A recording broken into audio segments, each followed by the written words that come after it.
여러분, 혹시 파나소닉이라는 회사 아시죠?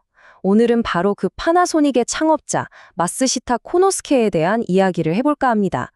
보통 사람들이 실패의 조건이라고 생각하는 것들로 오히려 성공의 철학을 쌓아 올린 정말 흥미로운 인물이에요.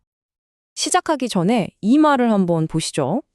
마츠쇼타와 같은 시대를 살았던 도요타 자동차의 이시다 다이조 사장이 한 말인데요. 세상에 갑자기 이뤄지는 건 없다.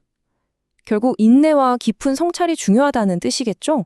이 생각이 바로 오늘 우리가 살펴볼 마츠쇼타의 삶 전체를 꿰뚫는 핵심 아이디어이기도 합니다.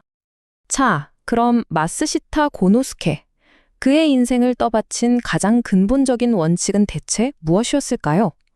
그가 묵묵히 걸어갔던 그 길에서부터 한번 따라가 보시죠. 어때요? 아주 단순한 말 같지만 생각해보면 정말 깊은 울림을 주지 않나요? 주변에서 뭐라고 하던, 세상이 어떻게 변하던, 그냥 자기가 옳다고 믿는 길을 묵묵히 걸어가는 그 힘. 바로 이 뚝심이 그의 모든 것의 시작이었고 거대한 기업 파나소닉을 세운 단단한 기반이었습니다. 그런데 마쓰시타의 철학은 그냥 개인의 성공, 회사 키우는 데서 끝나지 않았어요. 훨씬 더 스케일이 컸습니다. 그는 인간과 사회 전체의 잠재력에 대한 아주 거대한 비전을 가지고 있었거든요.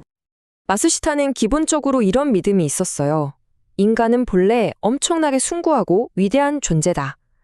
근데 그가 보기에 당시의 불합리한 사회 구조가 사람들의 그 위대함을 자꾸 억누르고 있다는 거죠. 그는 그 잠재력을 다시 회복시켜야 한다, 이렇게 생각했습니다. 특히 전쟁을 겪으면서 국민들이 진짜 행복하고 평화롭게 살려면 올바른 정치가 얼마나 중요한지를 아주 절실하게 깨달았다고 해요. 근데 당시 정치인들은 국민들한테 전혀 존경을 받지 못하고 있었죠. 이 현실을 그냥 보고만 있을 수 없어서 직접 행동에 나서기로 결심하게 됩니다. 그러니까 그냥 생각만 한 게 아니에요. 말 그대로 행동을 한 거죠. 미래의 일본을 이끌어갈 제대로 된 지도자를 키워내기 위해서 자기 사재를 전부 털어서 정경숙이라는 지금까지도 아주 영향력 있는 교육기관을 설립하기에 이릅니다. 자, 그럼 사회를 향한 이런 거대한 비전이 과연 그의 비즈니스, 즉 경영 철학으로는 어떻게 이어졌을까요? 그 답은 그의 아주 유명한 수도 철학이라는 데에 있습니다. 수도 철학. 이름은 좀 어려워 보이지만 핵심은 놀랄 만큼 단순하고 강력해요. 뭐냐면 아주 좋은 품질의 제품을 엄청나게 많이 만들어서 가격을 확 낮추자는 거예요. 그래서 마치 우리가 수도꼭지만 틀면 물이 콸콸 나오듯이 누구나 아주 저렴하고 쉽게 쓸 수 있게 만들자. 이런 생각이었죠. 이건 단순히 물건을 파는 걸 넘어서 사회 전체를 풍요롭게 만들겠다는 그런 이념이었던 겁니다. 이 비유가 정말 기가 막히지 않나요? 길 가던 사람이 남의 집 수도꼭지에서 너무나 자연스럽게 물을 마시는 것처럼. 그가 꿈꿨던 세상은 바로 그런 세상이었어요. 제품을 소유하는 게 아니라 그냥 일상처럼 편하게 누리는 세상. 이것만 봐도 그의 철학이 얼마나 사람들을 향해 있었는지 알 수 있죠. 자, 이제 시선을 좀 바꿔서 마쓰시타라는 인간 자체에 집중해 볼 시간입니다. 도대체 그의 이 놀라운 성공은 어디서부터 시작된 건지 그 비밀을 한번 제대로 파헤쳐 보죠. 여러분, 마쓰시타의 성공 비결이 뭐라고 생각하세요? 아마 지금부터 제가 해드릴 그의 대답을 들으면 여러분의 예상이 완전히 빗나갈 겁니다. 정말 놀랍게도 그의 대답은 바로 이 세 가지였습니다. 가난, 허약한 건강, 그리고 부족한 배움. 아니, 보통 이런 건 성공의 걸림돌, 실패의 조건이라고 생각하지 않나요? 그런데 마쓰시타는 어떻게 이 최악의 조건들을 성공의 원동력으로 바꿀 수 있었을까요? 우선 첫 번째, 가난입니다. 그는 이렇게 말해요.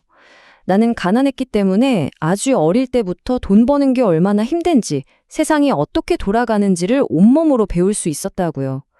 즉, 가난이 그에게는 가장 혹독했지만 가장 위대한 스승이었던 셈이죠.